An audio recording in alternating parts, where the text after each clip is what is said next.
Kalau kamu lihat wajah karakter di game ini, tatapan mereka terlihat kosong, hampa, mencekam. Tidak bisa dipungkiri, game Upin Ipin Universe memiliki kisah kelam di baliknya. Karena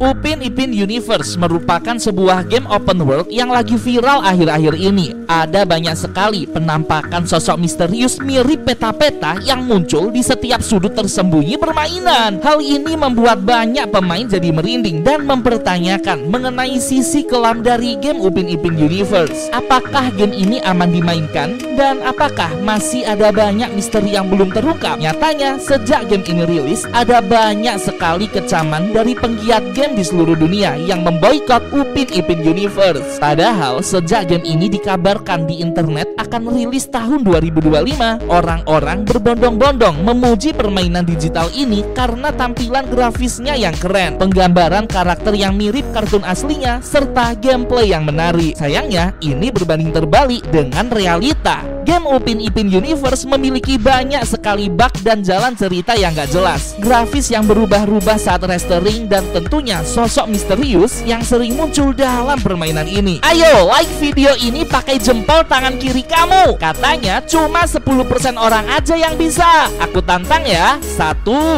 2, 3.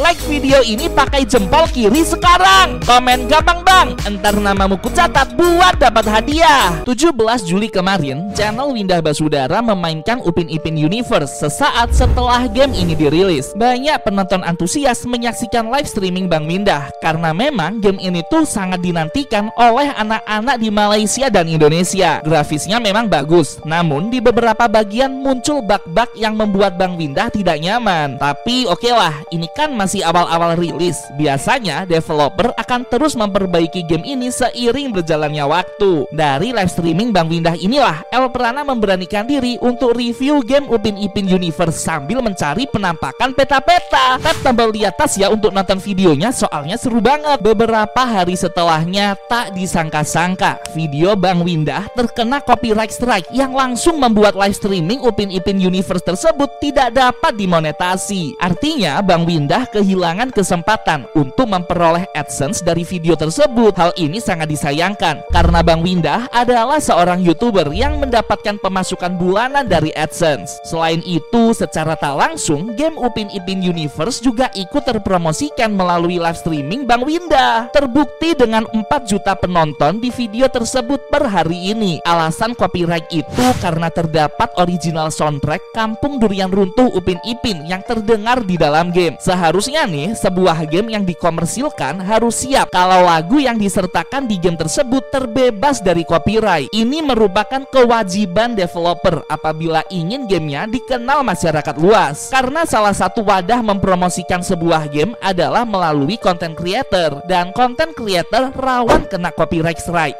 Kalau kena copyright strike, otomatis mereka nggak bisa dapat AdSense dan membuat YouTuber-YouTuber lain malas memainkan atau mereview game ini. Dan pada akhirnya pengembang game yang rugi. Tak berhenti sampai di situ, cuplikan live stream Bang Windah juga dipakai dong di YouTube Short Let's Copy tanpa izin. Mereka adalah studio pencipta serial Upin dan Ipin. Waduh, parah banget. Udah kena strike, gak dapat monetasi. Videonya dipakai promosi tanpa dibayar lagi. Aduh, tentu aja bocil-bocil kematian langsung menyerbu semua sosial media Upin Ipin untuk meminta keadilan buat Bang Windah. Mereka mencerca betapa bobroknya kualitas pengembangan Upin Ipin Universe, termasuk juga Let's Copy yang tidak profesional menangani masalah ini. Mereka merilis sebuah video klarifikasi di YouTube Let's Copy yang intinya tidak mau minta maaf. Mereka berbelit-belit seolah-olah itu adalah salah Bang Windah karena membiarkan lagu Kampung Durian Runtuh terdengar di permainannya. Alhasil kena copyright strike. Sebagai pembenaran, mereka mewajibkan pemain, khususnya content creator, untuk mengecilkan audio atau mute, menghilangkan suara asli gamenya agar tidak terdeteksi oleh YouTube. Ya ampun, udah dirugikan, sekarang dibikin repot, dipaksa-paksa buat gak boleh nyalain audio gamenya juga. Wah, parah sih. Padahal background musik dan sound effect di dalam game digital tuh merupakan komponen terpenting untuk menciptakan suasana realistis dan pengalaman yang menarik selama memainkan game tersebut. Tapi ini malah disuruh mematikan komponen penting itu. Menurutmu gimana teman-teman? Coba kamu tulis pendapat kamu di bawah ya, kita diskusi bareng. Jadi yang menciptakan lagu itu tuh bukan Leskopek, melainkan pihak ketiga yang terafiliasi dengan Leskopek. Mereka mendaftarkan lagu itu ke konten ID YouTube, sehingga siapapun yang menggunakan nada atau cuplikan nada dari lagu ini, sekalipun yang ada di dalam game, akan tetap terkena copyright strike. Ini tuh sangat tidak masuk akal, karena game ini kan dikomersialkan, dijual, dan direview bersama-sama agar makin terkenal muncul di permukaan internet. Tapi dengan kapitalis, Leskopek tetap mempertahankan copyright agar mereka memperoleh AdSense penghasilan dari streamer-streamer lokal yang review game mereka. Sumpah jahat dan kapitalis banget. Ada sebuah kisah kelam mengenai game ini yang cukup jarang dibicarakan orang-orang. Jika kamu memperhatikan game ini, di setiap karakternya ada sebuah perasaan yang kurang nyaman. El Prana cukup bingung untuk mendeteksi dari mana keanehan ini berasal. Dan setelah dipikir-pikir, itu adalah ekspresi wajah seluruh karakter Upin Ipin Universe yang nampak kosong, hampa, dengan gestur wajah datar yang mencekam. Setiap karakter Upin Ipin Universe seolah-olah menyimpan duka mendalam yang tidak dapat diungkapkan secara rasional. Banyak anak-anak enggan untuk berlama-lama memainkan game ini karena ekspresi Upin Ipin, Opah, dan semua karakternya yang nampak datar,